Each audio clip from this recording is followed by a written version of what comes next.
ஒருத்தங்க hearing aid use பண்றாங்கன்னா அவங்க கிட்ட எப்படி பேசணும்னு தெரியுமா? நான் சொல்ற இந்த 5 டிப்ஸை ஃபாலோ பண்ணிக்கோங்க. நம்பர் 1, கத்தாதீங்க. ஹியரிங் எய்ட் போட்டுக்கிறதே சத்தத்தை அதிகப்படுத்தி கொடுக்கறதுக்காகத்தான். நீங்க சத்தமா பேசினீங்கன்னா உங்க சவுண்ட் டிஸ்டார்டடா உங்களுக்கு கேட்கலாம். அதனால கிளியரா, நிதானமா, நார்மல் வால்யூம்ல பேசுங்க. 2வது, நீங்க பேசும்போது அவங்க முகத்தை பார்த்து பேசுங்க. உங்களோட லிப் மூவ்மெண்ட்ஸும் ஃபேஷியல் எக்ஸ்பிரஷன்ஸும் அவங்க புரிஞ்சுக்கிறதுக்கு நிறைய சப்போர்ட் பண்ணும். 3வது, பேசுறதுக்கு முன்னாடி முதல்ல அவங்க அட்டென்ஷனை ஃபர்ஸ்ட் கெயின் பண்ணுங்க. அதுக்கப்புறமா அவங்க கிட்ட பேசுங்க. 4வது, நீங்க பேசும்போது முகத்தை திருப்பிக்கிட்டோ வேற டைரக்ஷன்லேருந்தோ இல்லை நடந்துக்கிட்டோ பேசாதீங்க.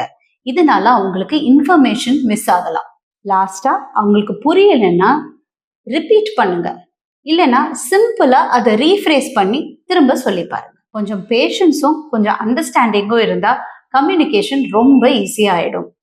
அண்ட் ஹியரிங் எய்ட் யூஸ் பண்றவங்க கூட கான்ஃபிடென்ட்டா கனெக்ட் பண்ணலாம்.